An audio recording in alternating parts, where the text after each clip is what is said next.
Ladies and gentlemen, welcome at this webinar on degrowth introduction and ecological resilience. In this second session on degrowth, the previous one was last week, I hope you were all there as well, we will have a look at how modern agriculture disrupts the ecological resilience of our planet and search for viable alternatives. Welcome, of course, on behalf of Studium Generale of Section University of Applied Sciences, the University of Amsterdam Institute for Interdisciplinary Studies, the minor Algemene Ontwikkeling, the minor Liberal Arts and Sciences, the minor Conscious Business and the minor Circular Economy. Welcome to all the students. My name is Richard and it's an interactive webinar. And this webinar lasts until 4 o'clock and we would really like you to comment, to ask your questions, etc. You can do that in two ways. You see my telephone number in the screen permanently, so you can simply ask me, text me a message, or you can send me a message by WhatsApp. That's all fine, and they will arrive here. Afterwards, I will throw away all the messages, so your privacy is guaranteed. It's just a form of getting interaction. You can also ask your question by the system of Collaborate, and then one of the organizers will forward the question to me. So we all have a chance to talk along, so please do that. Also give us feedback. And what we will have today is, it's a miracle, we have the 3 Gs here. Today we have 3 speakers, Jordy, Jelle and Joost, the 3 Gs. And the first presentation will be by Jordy Willems. He will get 10 minutes for his presentation. Afterwards there's a Q&A, and then I will do an interview with Jelle de Graaf of Extinction Rebellion. And then I will do an interview with journalist Joost van Kasteren. And all the elements, of course, are interactive. And you can ask all your questions. I think that's about it. I think we should start. You have seen him last week as well, Jordy Willems, so I think most people already know who you are. And you can give your introduction to the theme of today. Good luck. Yeah, thanks a lot, Richard. I also want to say welcome to both Joost and Jelle. I really like it that you're both here. I think interesting stuff that you have to say, and I have the task to get some sort of... Is this better? Okay, good. So I have the task to give a 10-minute introduction into agriculture, maybe industrial agriculture. That is my aim, at least. So let's start. So you've seen this picture last week as well. So it's the planetary boundaries by Rockstrom et al. And as I told you last week, we are overshooting quite a few of these planetary boundaries. And if you look at these, especially left upper corner, you see biodiversity. Left below corner, you see nitrogen flows and phosphorus flows. And these are out of balance. And we see also the land system change in the left side. I'm not sure if you can see it, but these are some interesting planetary boundaries that we are transgressing. And why is that? Because they're also connected to agriculture mainly. This is another diagram I took from a paper by Hathaway, and here you see that the agriculture's contribution in this sense is only focused on greenhouse gas emissions, but only almost 50% of all greenhouse gas emissions can be redirected to agriculture. And I'm not that interested into packaging and transport, which is the red part you see in the right below corner. I'm more interested in the upper right corner, which is agricultural production directly, which is about 10 to 12% of greenhouse gas emissions in total. But also you see land use change and deforestation in the right corner, and that's about 15% of total greenhouse gas emissions. And that's quite a lot, and it's an interesting thing. Well, the good news is that ecosystems have the tendency to restore themselves. So that's a good thing. So if you have a functioning ecosystem, it works in a circular flow. We've dealt a lot with nitrogen in the Netherlands over the past 2 years, year and a half almost. And nitrogen is not just a bad thing, but it's an important element in the soil. And the soil is not just something that is below the plant. The soil is actually one of the most important elements of agriculture, I would say. So instead of focusing only on the plant, which is the visible surface area, we should focus way more on the soil, because this is very important. This is being neglected over the past, you might say, hundreds of years even, but especially over the past 50, 60 years when industrial agriculture took off. Now, what does industrial agriculture do? It uses plowing a lot, for example, and plowing makes the soil life, which is so important for plants, for the root system to function, it basically destroys everything. So what we see, if we look at the agricultural fields that we're so used to, basically we see dead soil. There's hardly any soil life there. Yeah? And the way in which agriculture, industrial agriculture coped with this problem, because like if you kill all the soil life, you have nutrients for a while, but it's only temporal nutrients. So you can feed the crops that you plant there, but then after a while, these nutrients are gone, and this partnership between the soil and the plants is basically destroyed. And this partnership is exactly what is so important here, because this partnership between the soil, between the bacteria, between the fungi that are there, and the roots of the plants are so important for the plant to live healthy, and even to for the whole ecosystem to function well. So this is the core. Now, what did industrial agriculture do to solve this problem? So now we're suddenly on the last slide. That's not necessarily the case. Yeah, thanks. So here you see, these are just some graphs I took from The Great Acceleration, interesting paper.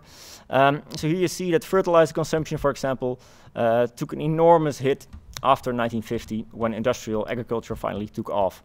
And you also see that nitrous oxide emissions, methane emissions also took off then very rapidly. And why is that? Because this partnership between soil and the plants has been destroyed. We need some other input for nutrients, because the soil doesn't have it anymore. So this is why chemical fertilizers became produced, and of course also pesticides became produced, because the nutrients were there, the fertilizers, but these are very limited in a range. So this partnership I was talking about between the soil, the bacteria, the fungi in the soil, and the plant root system is very important for the plant to live healthy and to become strong and to become resilient against pests. And especially these plants that are only living on fertilizers, chemical fertilizers, they are especially susceptible to pests. So this is why fertilizers and pesticides became heavily produced and heavily used by industrial farmers. Now, we should say that,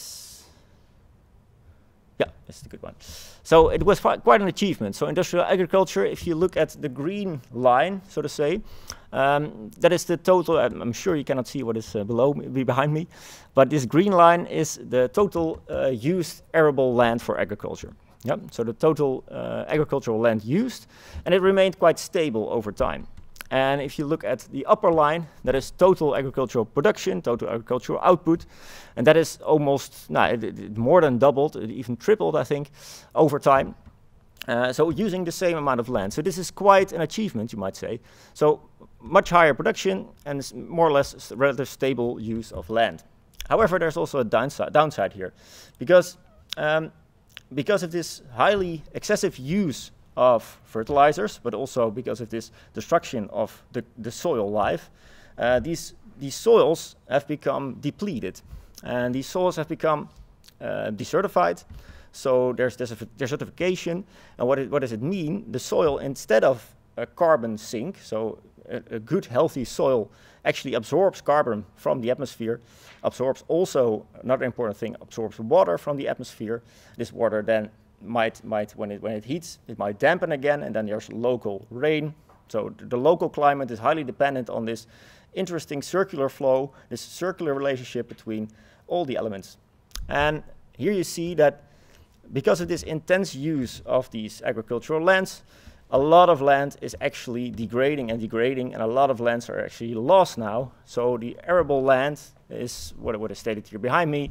So we lose yearly nearly 10 million hectares of farmland due to erosion. Because of the plowing, every year there's plowing, so every year we remove completely all the annual plants from the land, and we expose the soil to the elements, so to the sun, to the wind. And here you see that after a while, the water just drifts off to a different place, and it isn't, because the soil is so eroded, it is impossible for the soil to take it up again, to absorb it again. So here we see this is the main problem, and we see that especially in the African continent, but also in the Asian continent, that more and more agricultural land is lost due to desertification and erosion. So I clicked somewhere. Rens, can you help me? Yeah. So let's wait for the slide.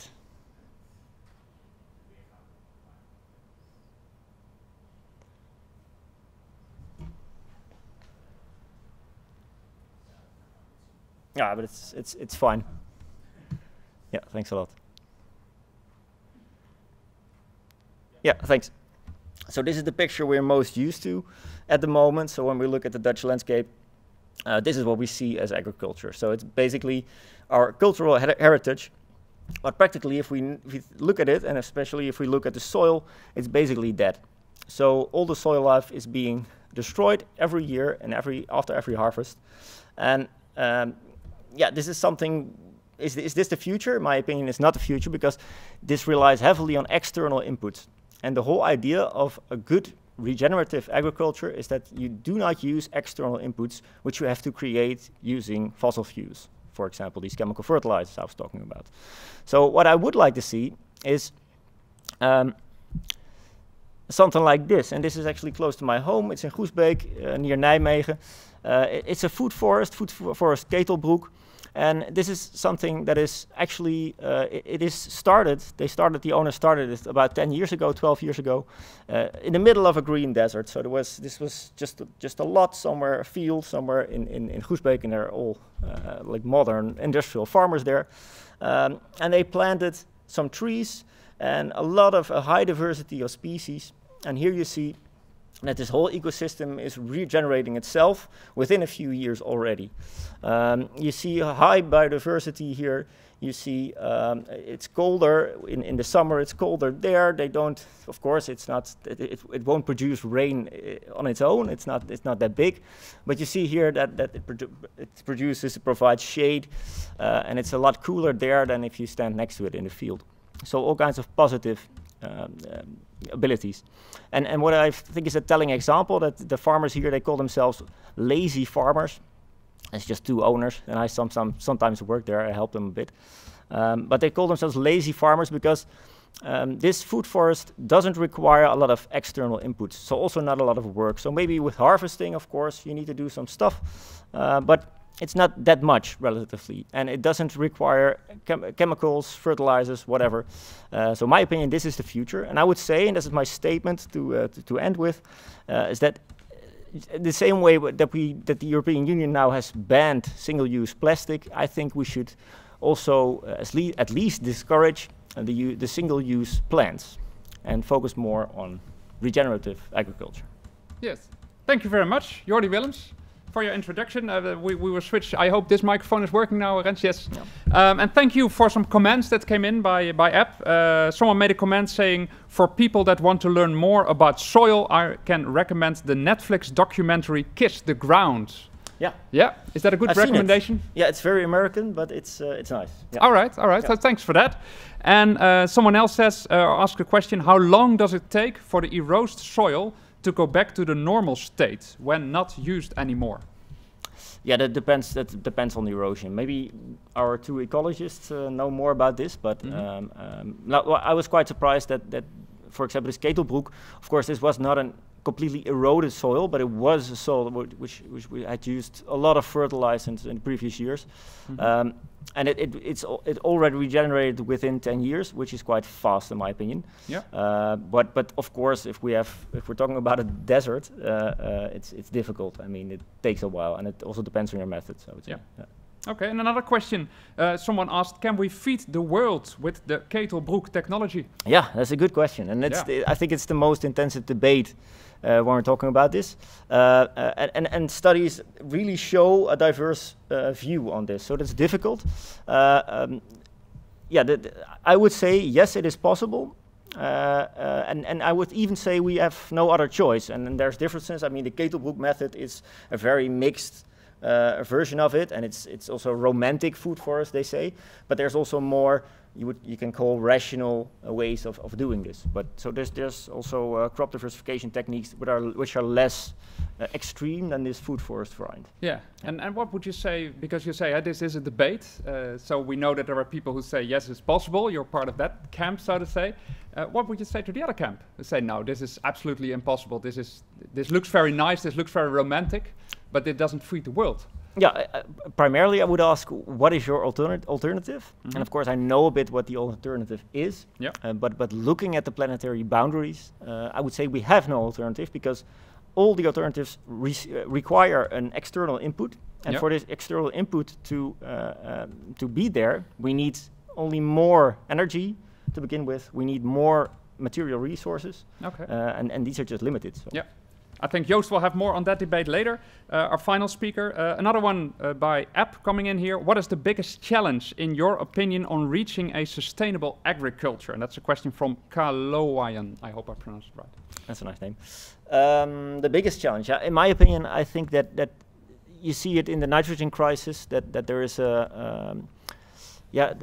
farmers really have the feeling that they are the ones to blame, and that I don't think that's the right way to put it. So I think this is a paradigm we have all been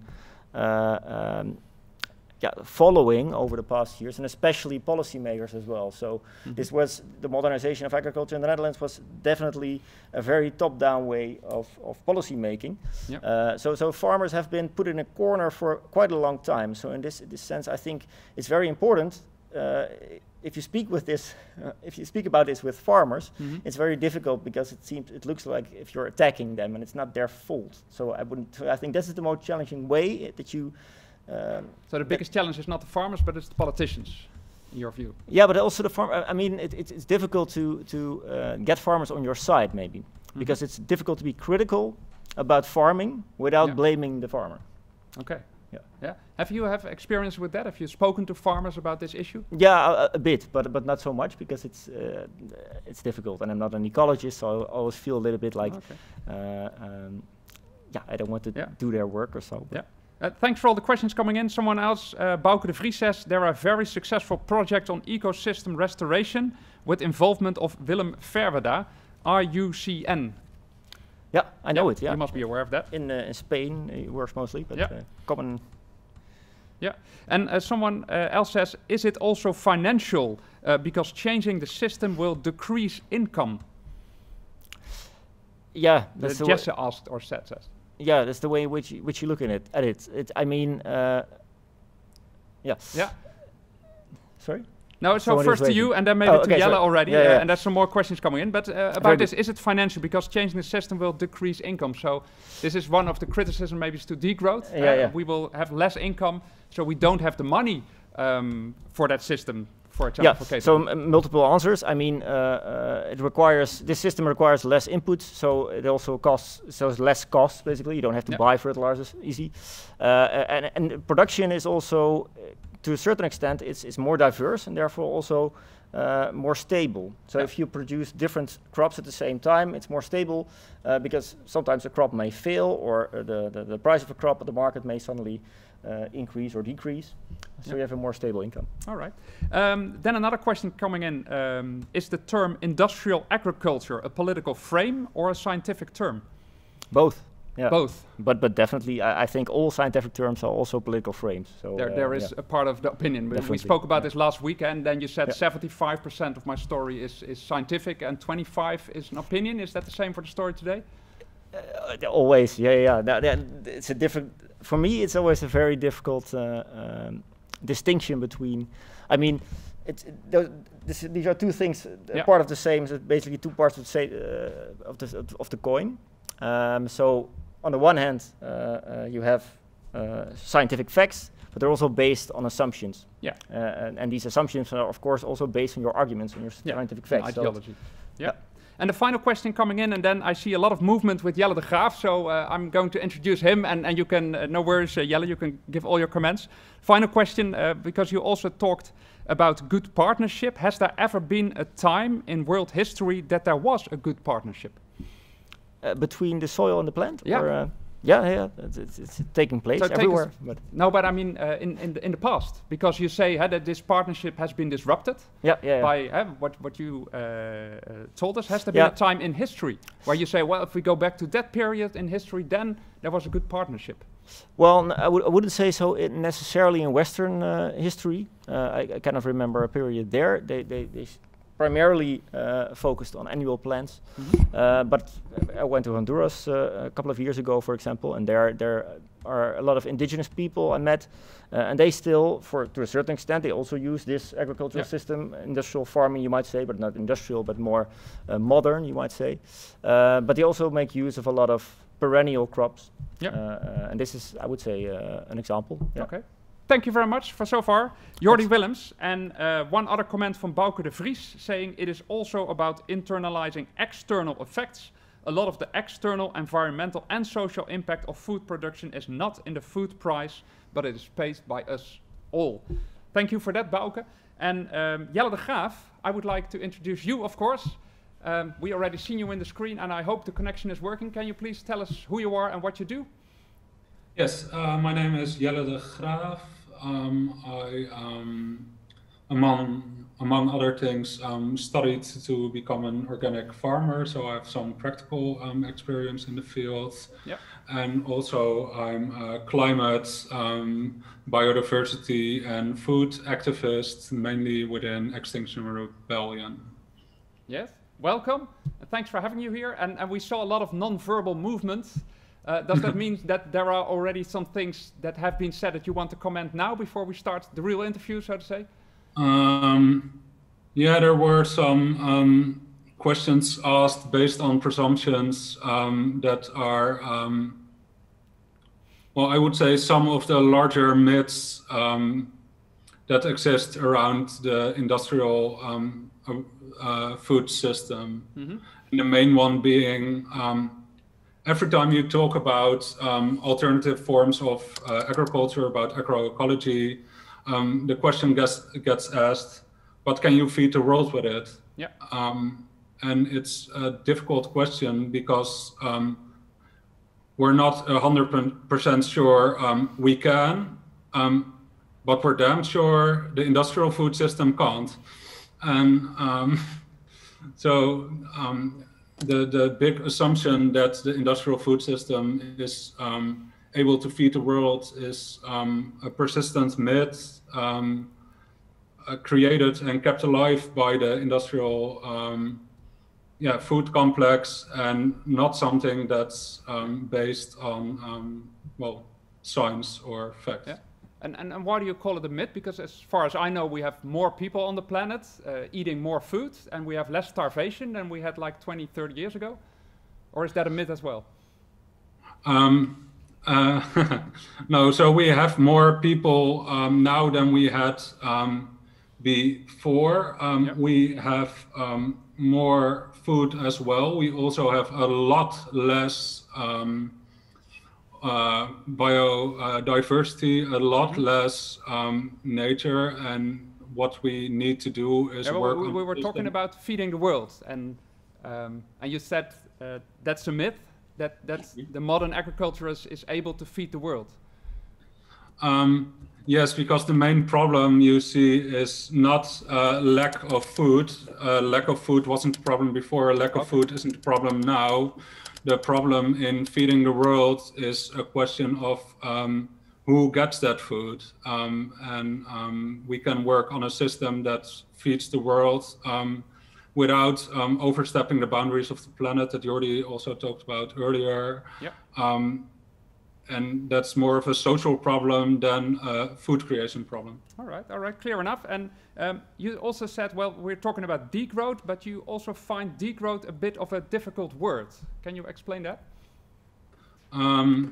Yes, I find it a bit of a difficult word, and I find the discussion, do you need growth or degrowth, a difficult discussion. I mean, eternal growth in nature is called cancer, and that's not something you would want. And eternal degrowth or shrinking would look something like Brad Pitt in The Curious Case of Benjamin Button. What we need to aim for, I think, is balance, something that you see in nature a lot. And then the question becomes, do you where do you need more growth and where do you need degrowth, and not do you need growth or do you need degrowth? Yeah. And I think so it's a means to an end and not a goal in itself. Yes? Yes. All right, thanks. And in your view, what are the best alternatives for sustainable, how can we get to sustainable agriculture? Do you think in the same line as we saw with the Cato Brook example, or do you see different solutions?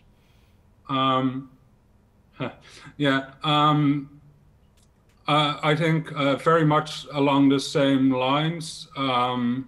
Jordy called the Cato Brook example romantic forest, and I agree. It was created to experiment with a food forest in the Netherlands and to create as much diversity as possible in that food forest. And it wasn't created as an replacement of current agricultural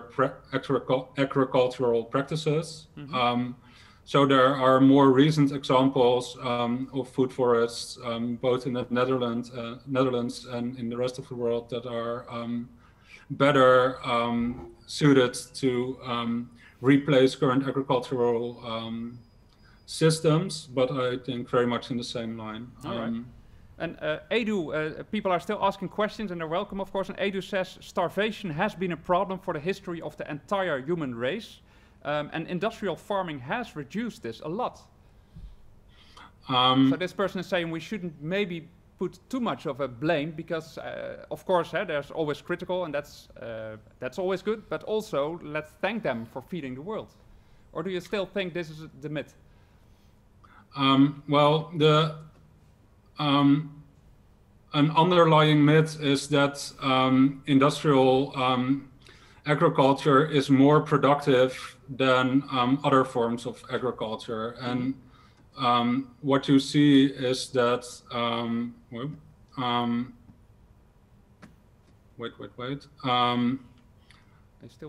this has recently been disproved again. Let's take, for example, the Netherlands. When one talks about more efficient agriculture, they always refer to the increased yield per square meter of farmland since the Second World War. Mm-hmm. And this would seem the case if you only look at direct land use. But what you see in the same period is that we've started using a lot more land indirectly, for example, to create foods to feed our animals, instead of getting that from our own country, to create energy, to create, trucks and the entire infrastructure surrounding our food system. Yeah. And if you take indirect land use into account, we've only marginally increased yields per square meter. And when you then also take energy into account, you see that the last 50 or 70 years, I should say, you have seen an increase in energy of 600%. And then the whole story of the industrial agriculture is more efficient than the one we had before. Well, it gets turned on its head. Yeah. And let's remember, fertilizers weren't introduced out of an agricultural need. They were introduced after the First World War because there were all these empty chemical warfare factories that basically had no use anymore because the war ended. Yeah. And they created a new product to sell, which was chemical fertilizer. Yeah. And then they started to create a demand for it. And after the wars in Vietnam and Cambodia, you saw literally the same thing happening. Again, there were all these empty chemical weapons factories. And again, they created a new use for those factories, which were herbicides and pesticides. Yeah. And literally some of the weapons that were used on the Vietnamese and on the Cambodian people were then retooled and, well, put on the food we ate in those, in the decennia that followed.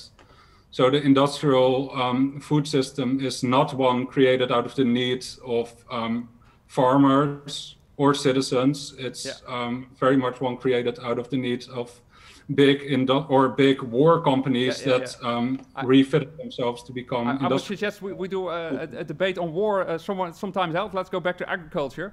Eva says, most of the food produced is going towards animal feed rather than feeding humans. So industrial agriculture does not really feed more people. I think you agree with Eva?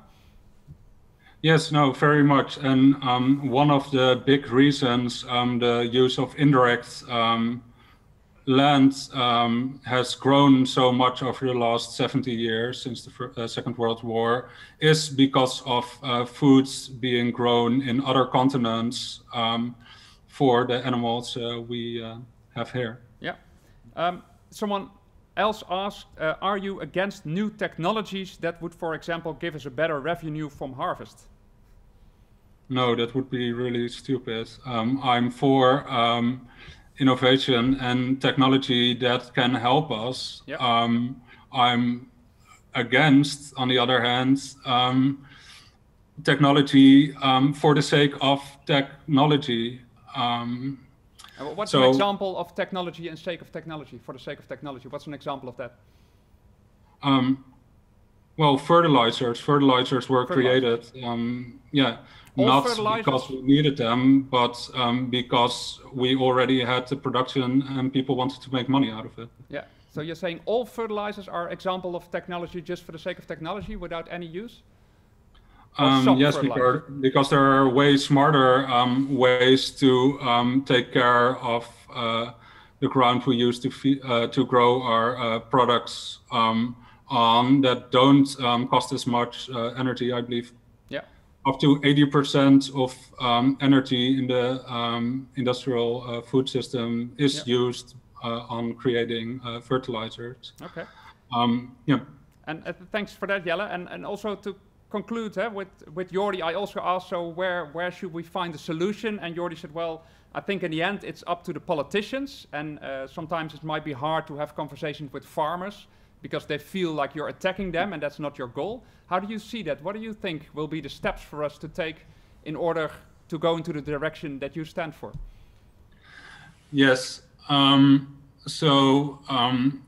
What I believe, and also very much what Extinction Rebellion believes, is that if we use the right democratic tools, you can get people from all walks of life with all different kinds of different backgrounds to work together on solutions that benefit society as a whole.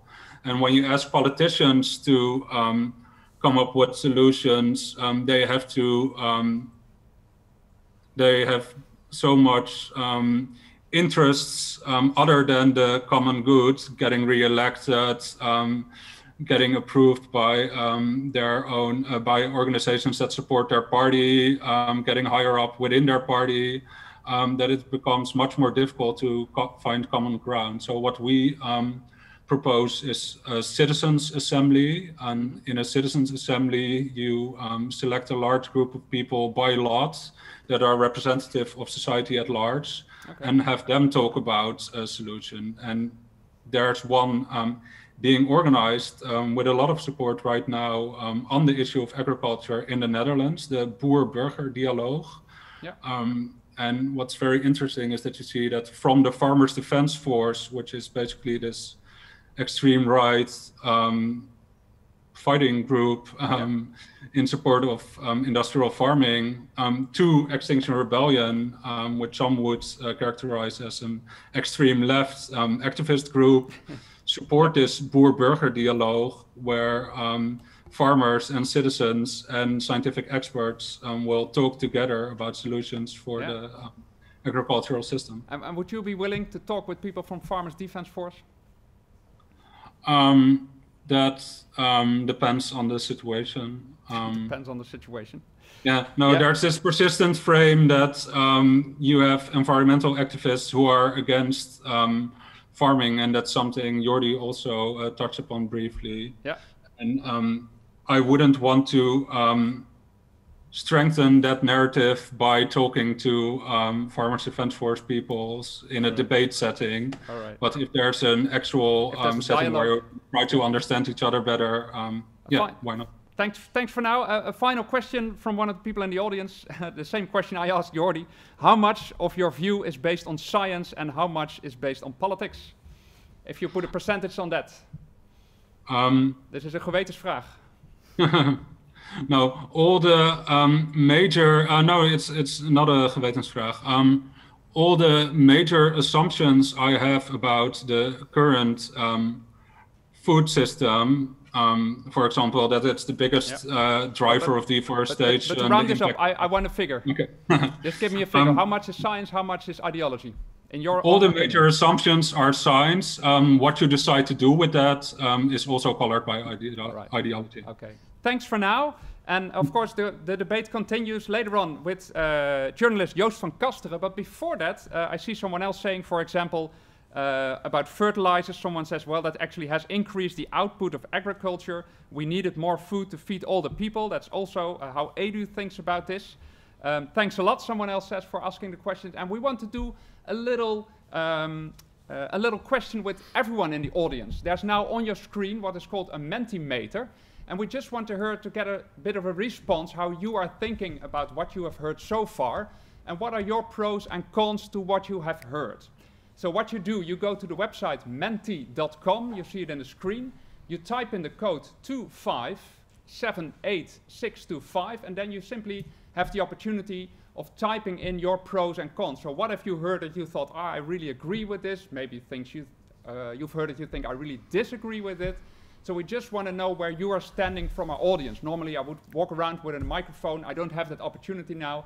So this is just a way to get a bit of a view how you are thinking of what you've heard. And I would like to ask Jordy to make a little bit of room for our next guest, Joost van Kasteren. Let's do it.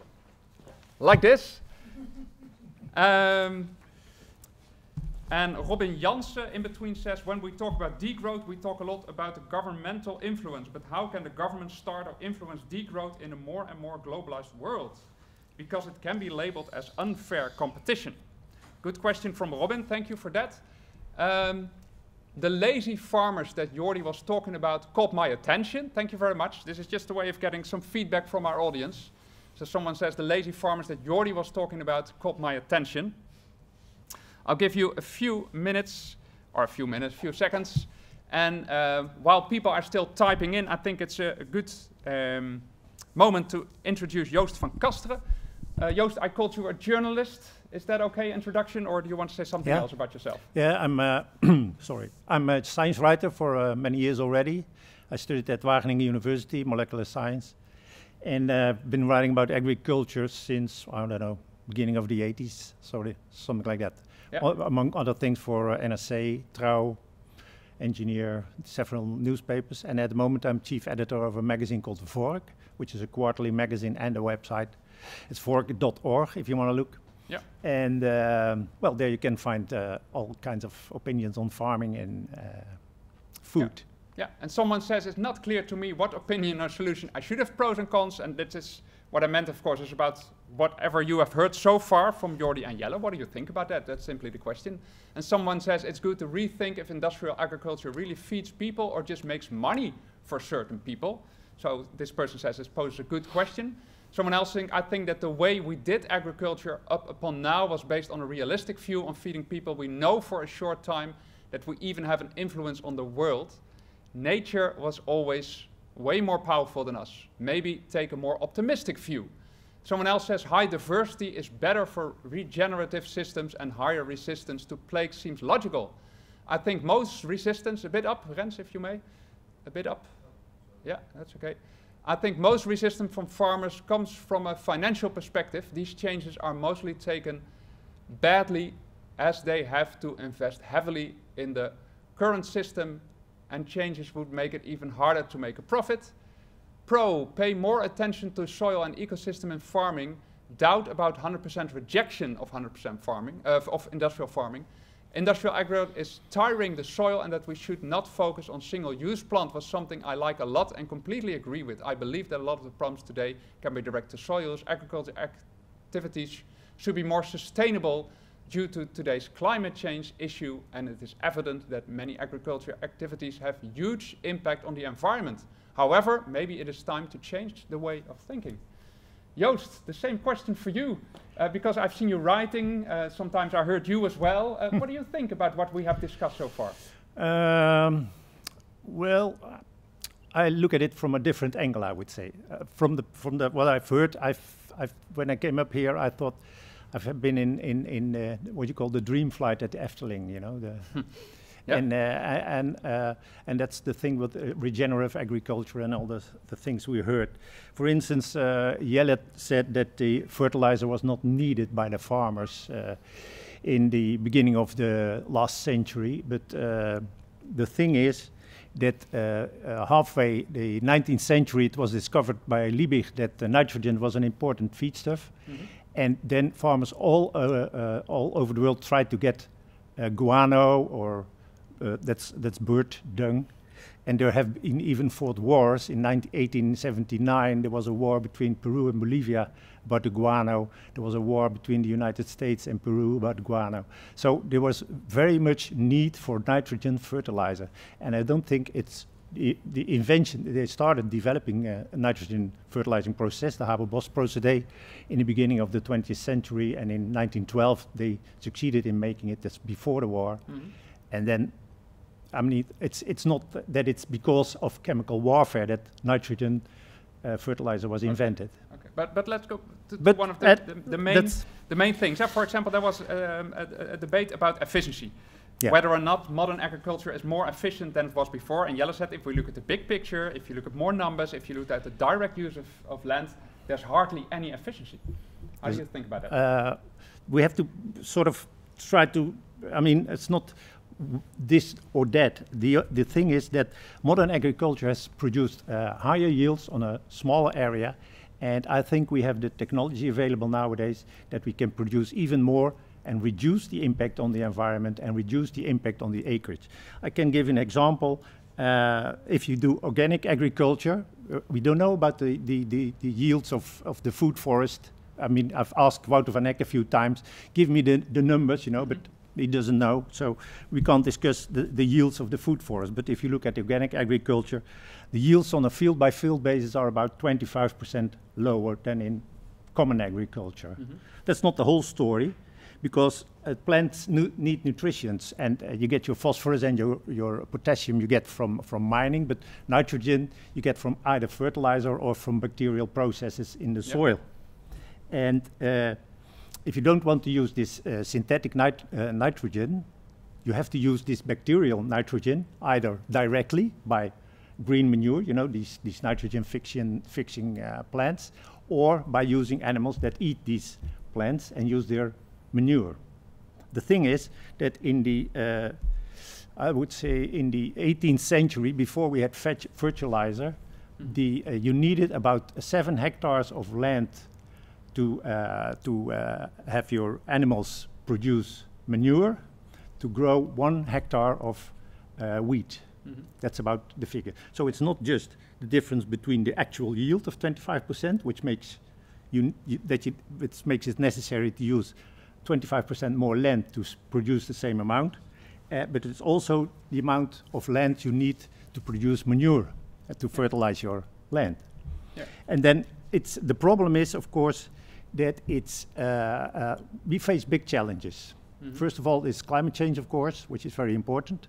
And there was recently a publication by Michael Clark from Oxford University.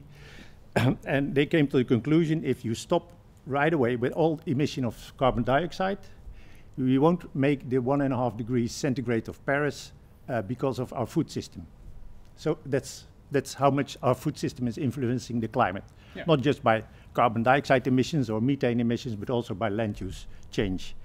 And the second thing is that we are facing a growing population in the world. We can't stop. I mean, it's now 7-something billion. It will be 10 billion in 2050. And the prosperity is increasing as well.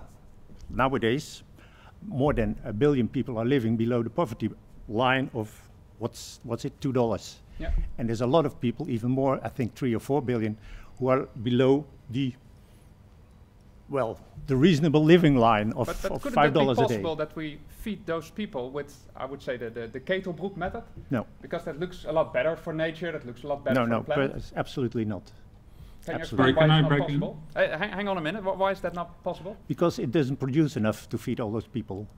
You would even need more hectares than we are using now in arable land. And the thing is that you want to reduce the arable land and then give biodiversity a chance. Yep. Nature, reduce the land and give nature a chance. All right. So we can increase our production. We need to increase our production because it's a food gap.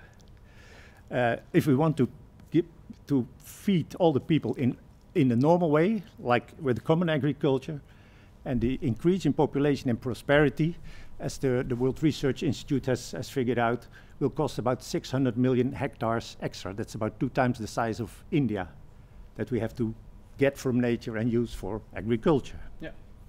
So, and then, so you say if we want to feed the world, we have to use technologies of what is called being here the industrial agriculture? I don't like the term industrial agriculture. I mean, look at Netherlands. The agriculture is about 20 different types of agriculture in the Netherlands. Yeah. And it's is it industrial? Industrial is a frame, as he says. I mean, it conjures up the image of these green fields, and it's bad for your health and bad for the environment. It's nothing. I can't deal with that. What I want to do is increase production and halve the input, the impact on the environment, and reduce the acreage as well with 50%.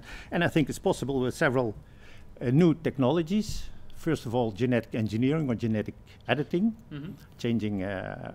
The second one is using ecological insights for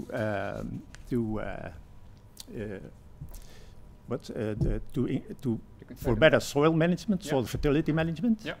So you use both manure and fertilizer. Manure for soil life, fertilizer to feed the plant at the moment. There are some questions also from I the can audience imagine. and also from Jordy. We continue later on, but I think this is important as well.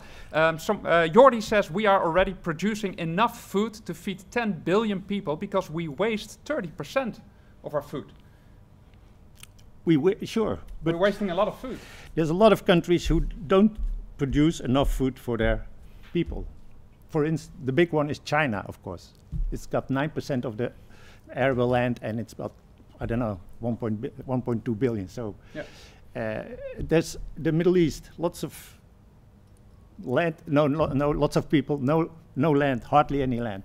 Yeah. So we need to produce more food, and the waste, it is indeed a problem, and one of the big problems in waste is you have to make a distinction between the energy, the calories, and the nutritional value of food, which means the vitamins and the trace elements and the proteins.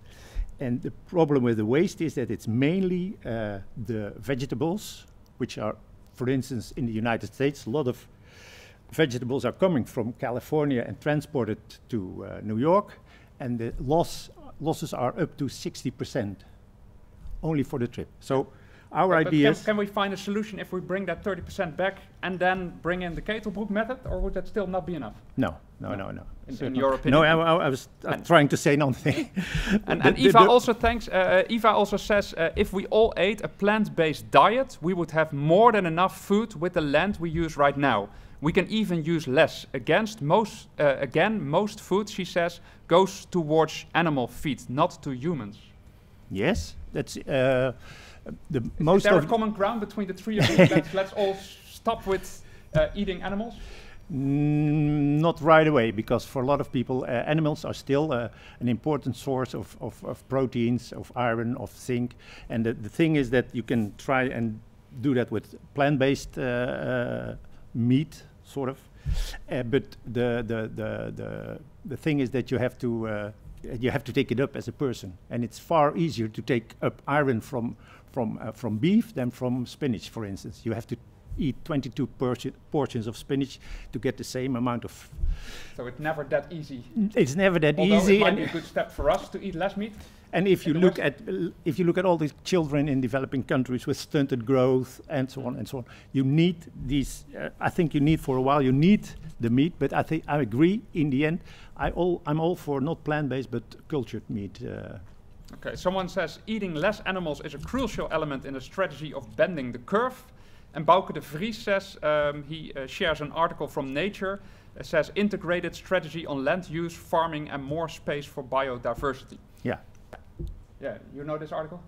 Yeah. That's the whole idea, that you sort of increase the yields and decrease the impact on the environment, so you get more space for nature and biodiversity. And it goes up to half of half Earth, more or less. And Jelle, I see you almost on your webcam.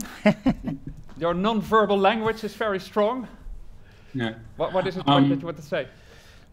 No, I heard quite a lot of things that, well, frankly, aren't true, but let me ask one simple question.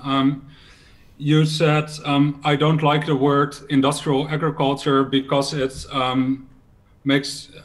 conjures up all these bad images, like agriculture is bad for the planet. And he said it's so let's find some common ground. Do you at least agree with me that up to 25% of carbon emissions are created by the current industrial agriculture system, that the current food system is the main driver of deforestation, and that something has to change? Yeah, sure. Okay. That's our starting point. That's a simple question. I think we all have a common ground there. Yeah, sure. There's something wrong with the planet, there's something wrong with our food system. That's the big challenge, yeah. And that's, I think, where we have the common ground. Yeah, but then we go solutions. Totally different. But then the follow-up is, why double down on a strategy that doesn't work? Hang on. But then the solutions, because we want to talk about that as well. Yes. And I asked the other two speakers also, so I want to give you the same opportunity as well. Where should we start? Should we start with the It's already starting. It's already starting. Okay, I mean, you see this. And then you can respond. These green deserts, you know, but nowadays there's a lot of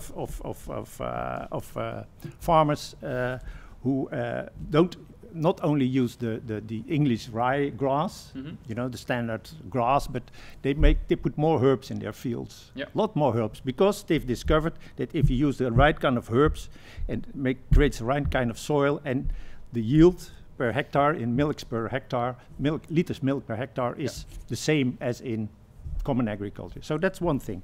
The other thing is that I think it's very well. I'm a molecular biologist, so I think the breeding of resilience is very important, and we need these modern gene editing techniques to breed resilience. But as I said, partly thanks to the environmental movement, it's so difficult to introduce these kind of new breeds that it's hardly impossible. And what's happening is that you give it almost all the way to the big the big agro multinationals. There are about 3 of them.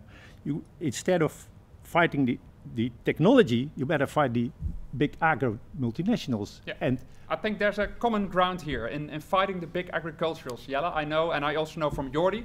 I think can we, because I'm also looking for some kind of common ground between the 3 of you. Is there some common ground to be found here? Jelle? While in the rest of the sentence there were a lot of things, once again, that aren't true. On the fact that we need to fight big industrial companies. Yeah, sure, I agree. Yeah, and let's put out one thing, because you say something is untrue, but let's put out then one thing. What irritates you most then? What is one thing you've heard? So not all of them, one thing. Well, the biggest thing I find, well, I wouldn't say irritates me, but what I find difficult to understand about the eco-modernist view of the world is that we've created an agricultural system that's based on a lot of technological inputs. That's created a lot of problems, and as a solution, the eco-modernists think, well, let's double down on that strategy and put in even more technology. That's like putting out fire with gasoline. Yeah, that's the biggest concern. So if we have a problem, no, you're putting on, but this is not what you said. Yeah, but I don't know it's nice if you put it that way, but if you look at technology, we have a lot of problems with cars and exhaustion. Yeah. What we do is produce new technology to build electric cars. Yeah. And that's the same what we're doing here. Yeah. We're using new technology to solve those problems. Yeah, because Jelle, It's that's so what I sweeping asked you, statement. and you said you are not against new technology. So we are introducing not new technologies to make the planet better. You cannot be opposing that, can you? No, but the question. Let's take the example of cars because it's quite an easy to grasp example. We have all these cars that are that use fossil fuel, and we agree we need to get rid of those because they are bad for the environment. So let's make it better. Let's make electrical. Electrical cars that are using a lot of minerals as well to be created, or do we start making technology like faster trains that go underground and invest in a different kind of technology instead of replacing the technology we had before? Okay.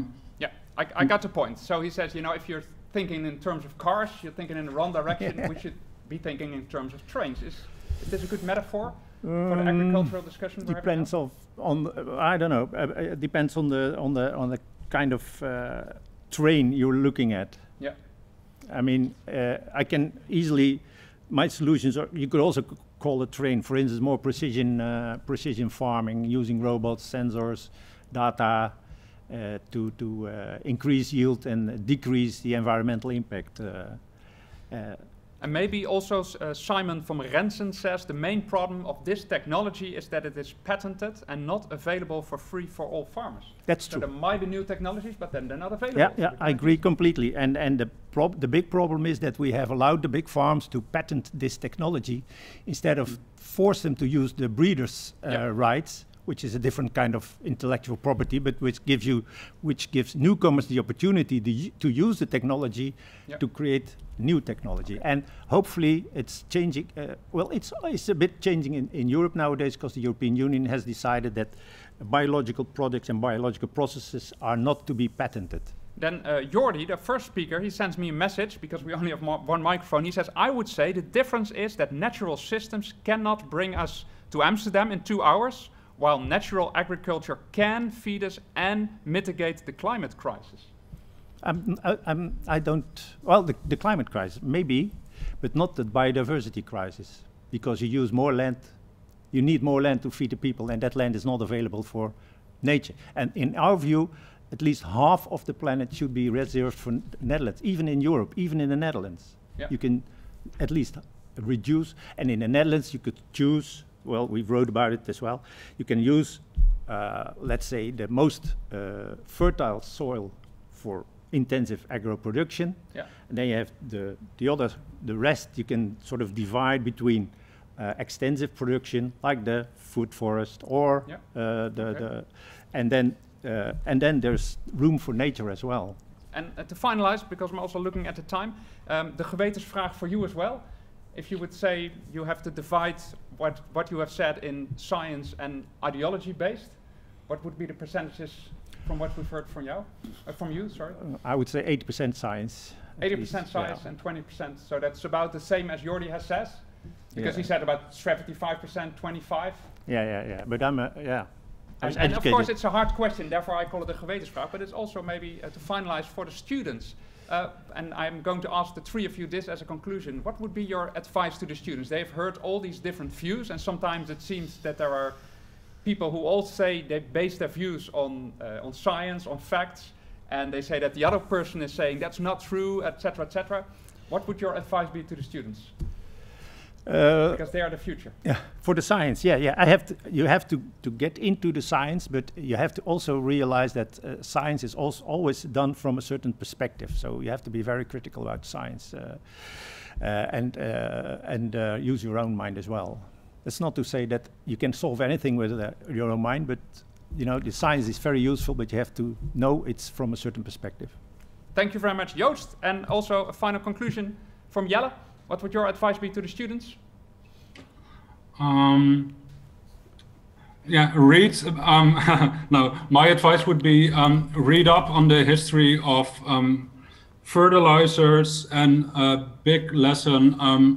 Food forest systems can be very intensive. I'd characterize them as intensive food systems because you combine a lot of different plants and that way create higher yields and not extensive food systems. Yeah, Jordy. Yeah, my advice recalls basically the statement from the Mentimeter about the optimistic view, and I think we shouldn't underestimate nature and also not overestimate our human capabilities of innovation. But I mean, there's a fantastic system which functions if we more or less leave it alone, or at least try to make the most of it. And I think that is the core insight you should focus on. Yeah. And there's one final advice. You can tell everyone that today at Saxion Hogescholen you have seen the 3 J's. And I'm very happy with Joost van Kasteren, Jelle de Graaf, Jordy Willems. Thank you very much for your introduction. Thank you again for watching. And next week, the 3rd webinar will be on Wednesday with politician Kees Vendrik among one of the guests. Thank you very much.